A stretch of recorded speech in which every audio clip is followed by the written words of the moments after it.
Hello students, today we are going to discuss electric field due to a charge infinite plane sheet. आता या ठिकाणी बघा म्हटलेलं आहे चार्ज इन्फायनाईट प्लेन शीट. तर या ठिकाणी आपण एक प्लेन शीट कन्सिडर करू. सपोज करा की ही एक इन्फायनाईट चार्ज, ठीक आहे, चार्ज शीट आहे ही. त्यामुळे या ठिकाणी अशा प्रकारे या शीटवर चार्जेस असतील.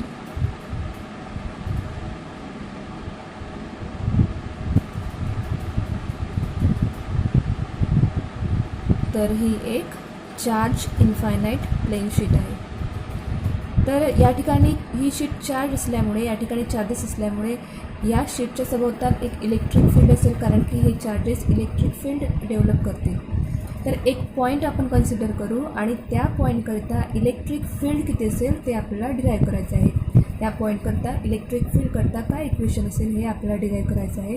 तर सपोज करा की हा एक पॉईंट आहे, या पॉईंटला आपण नाव देऊ P, ठीक आहे, आणि या पॉईंटकरता आपल्याला इलेक्ट्रिक फील्डकरता इक्वेशन डिराईव्ह करायचं आहे. तर या ठिकाणी एक आपण गॉसियन सरफेस ड्रॉ करू. तर गॉसियन सरफेसमध्ये आपण या ठिकाणी सिलेंड्रिकल शेपमध्ये गॉसियन सरफेस ड्रॉ करू. तर या पॉईंटला इन्क्लूड करून अशा प्रकारे एक सिलेंड्रिकल शेपमध्ये या शीटमधून पास होणारा एक इमॅजिनरी गॉसियन सरफेस आपण ड्रॉ करू. अशा प्रकारे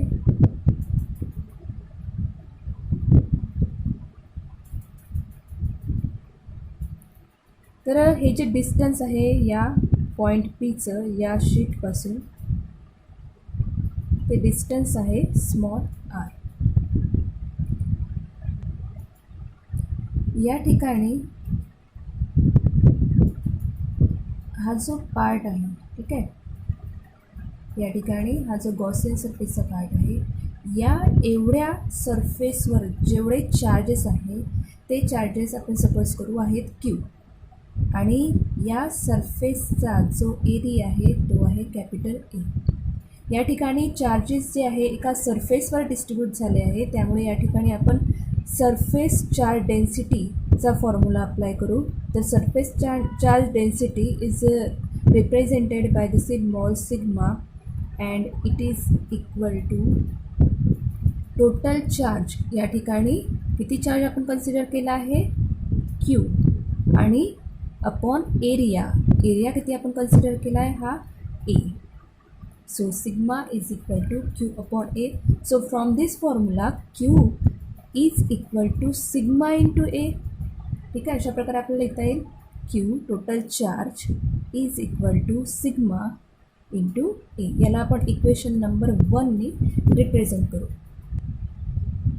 त्यानंतर बाय गॉस थेरम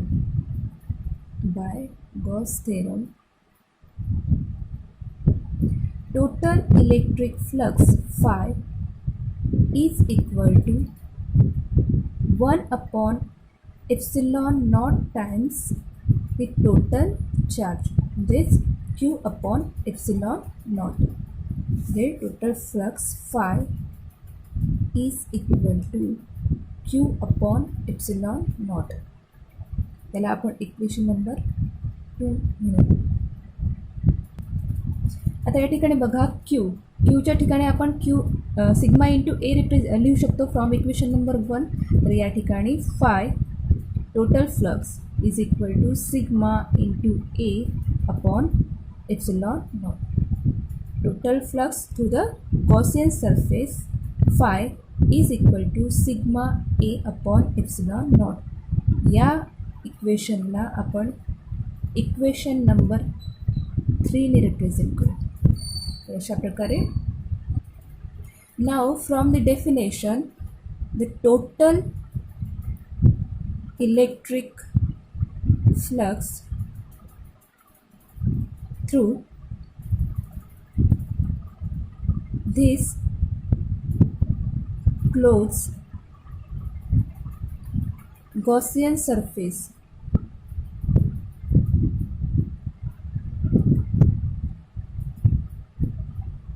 हा जो गॉसियन सरफेस आपण कन्सिडर केला आहे सिलेंड्रिकल शेपमध्ये, तर त्यावेळी इलेक्ट्रिक फ्लक्स जे आहे ते किती असेल? या ठिकाणी हा जो गॉसियन सरफेस आहे हा सिलेंड्रिकल शेपमध्ये आहे, ठीक आहे. जर सरफेस जर आपण कन्सिडर केला तर या ठिकाणी या दोन एंड कॅप्स आणि हा जो कर्व पार्ट आहे, ठीक आहे, सिलेंडरचा जो कर्व पार्ट असतो तो आणि हा एंड कॅप्स, या सगळ्या सरफेसचा आपल्याला विचार करावा लागेल. तर सगळ्यात अगोदर आपण या दोन एंड कॅपचा विचार करू. तर या ठिकाणी हा जो पॉईंट आपण कन्सिडर केला आहे, या ठिकाणी या पॉईंटच्या सभोवताल एक छोटासा सरफेस आपण कन्सिडर करू, ठीक आहे. तर या सरफेसला आपण DS ने रिप्रेझेंट करू. तर हा जो DS आहे, या DSचा जर विचार केला, जर या ठिकाणी आपण एक सरफेस वेक्टर किंवा या सरफेसला एक जर परपेंडिक्युलर जर ड्रॉ केला किंवा नॉर्मल जर ड्रॉ केला तर तो असणार आहे DS बार, ठीक आहे. हा अशा प्रकारे असेल DS बार. आणि ही जी इलेक्ट्रिक फील्ड आहे, या ठिकाणी इलेक्ट्रिक फील्ड ई बार जी आहे त्याचं डायरेक्शनसुद्धा अशा प्रकारे आहे. इलेक्ट्रिक फील्ड अशा प्रकारे. तर या पॉईंटचा जर विचार केला तर इलेक्ट्रिक फील्डचं डायरेक्शनसुद्धा सेम याच प्रकारे आहे, म्हणजे अलॉंग दिस लाईन आहे. म्हणजे जर अँगलचा जर विचार केला ई बार आणि DS बारमधला तर तो अँगल या ठिकाणी किती आहे? 0, ठीक आहे. तर या ठिकाणी आपण लिहू electric flux phi is equal to integral over the close surface E bar dot DS bar, ठीक आहे. या ठिकाणी one end cap and this second end cap. So again close integral of E bar dot DS bar. या end captcha जर विचार केला, या ठिकाणी सुद्धा अशा प्रकारे इलेक्ट्रिक फील्ड आणि हा असणार आहे DS बार, ठीक आहे. जे इथे सुद्धा जो अँगल आहे तो असेल 0. तर या ठिकाणी आपण 2 वेळा लिहू close integral of E bar dot DS bar for this cap plus integral of E bar dot DS bar for this cap plus या ठिकाणी येईल हा जो कर्व पार्ट आहे या सिलेंडरचा त्याकरिता इलेक्ट्रिक फ्लक्स. आता या ठिकाणी हा जो कर्व पार्ट आहे त्या ठिकाणी the total flux through the curve surface is 0 असेल, म्हणजे इज इक्वल टू 0 असेल. Electric flux is tangential to this surface. हा जो कर्व सरफेस आहे या सरफेसला इलेक्ट्रिक फील्ड जी आहे ती टँजेन्शियल आहे. त्यामुळे या ठिकाणी जो टोटल इलेक्ट्रिक फ्लक्स आहे या कर्व सरफेसवर तो 0 असेल. त्यामुळे या ठिकाणी आपल्याला 0 लिहावं लागेल. So total electric flux phi is equal to close integral. आता या ठिकाणी बघा E bar dot DS bar, तर या ठिकाणी डॉट प्रॉडक्टचा रूल अप्लाय करावा लागेल.